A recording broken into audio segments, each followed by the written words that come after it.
خیلی دوست دارن وقتی که کیت هواپیمای مدل رو میخرن وقتی که دستشون میرسه کاملا سالم باشه. خب ما اومدیم بعد کیت هواپیمای کالماتو بالو رو براش یه بسته‌بندی خیلی محکم طراحی کردیم و الان می‌خوایم روش تست مخرب انجام بدیم. اگه زیر تستمون سالمون تا آخر ویدیو این هواپیما رو اسمبل و آماده پروازش می‌کنیم. پس آخر این ویدیو اگه علاقه داری با من همراه باش. خب بریم تستمون رو انجام بدیم. روش رو کاملا زدیم.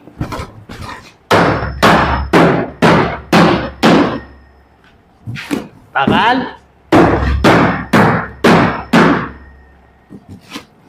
انشالله که هواپیما سالم مونده باشه.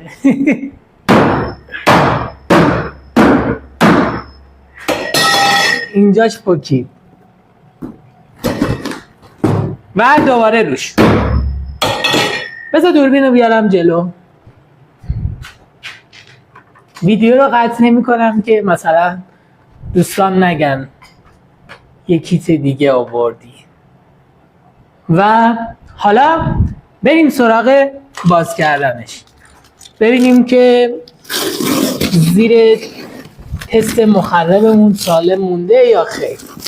البته من بسته بندیشو خب به خاطر اینکه شرایط جنگی پیش اومد اون کیتایی که قبلا داشتیم وقتی که عکس هواپیما روش بود میفرستادیم پست یا تیپاکس، خب میشناختن میدونستن که چیز غیر مجاز نیست و قبول میکردن. ولی راننده ها چون که با ایست بازرسی های توی راه در ارتباطن قبول نمیکردن که این بسته رو ببرن. بنابراین من اومدم و طرح نقش روی کیتای هواپیما رو برداشتم و به جاش عرضم به حضورتون بسته‌بندی ساده رو انتخاب کردم. برای پرواز این هواپیما هم نیاز به هماهنگی داره فعلا، ولی دولت قول داده که یه جایی رو بهمون اختصاص بده تا ما بتونیم که اونجا فعالیت آموزشی و تفریحی داشته باشیم. کیتو باز کنیم.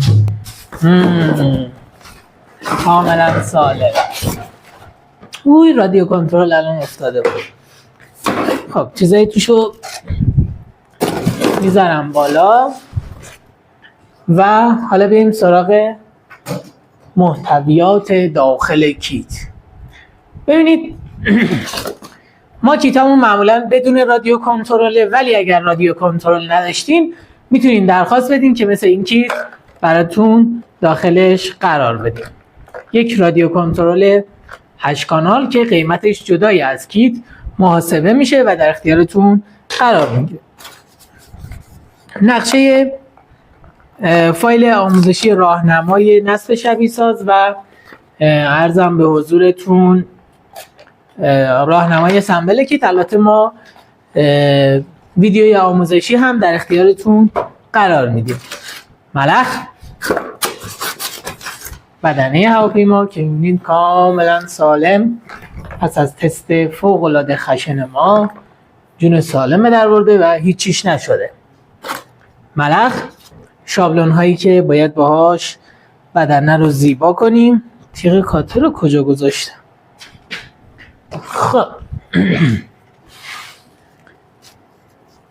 این شابلون هایی که باید حالا بدنه رو زیبا کنیم و در ادامه بازشون میکنیم چند تان و باهاش کیت اسمبل میکنیم.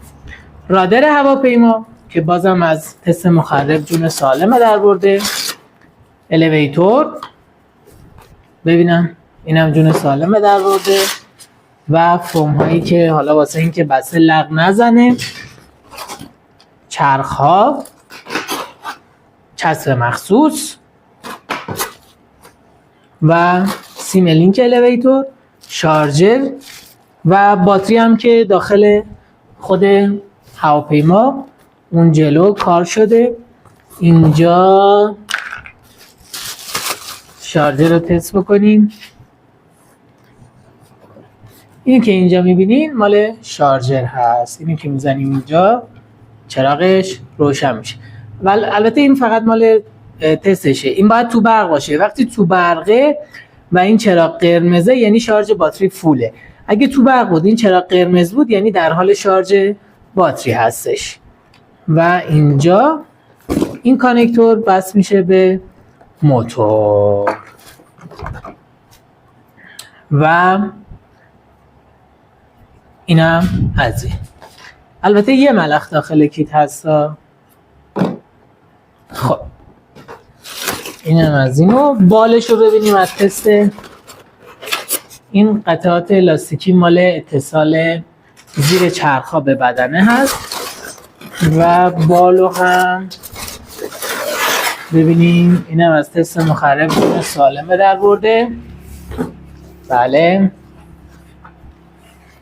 خب انگاری همش سالم مونده و نتونستیم خوردش کنیم. بریم واسه اسمبلش.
این از بالمون کامل تکمیل شده و برای خرید این کیت به این سایت aviationyar.top مراجعه کنین. آنلاین میتونید از فروشگاه هوانوردیار خریداری بکنین. بریم ادامه اسمبل.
جون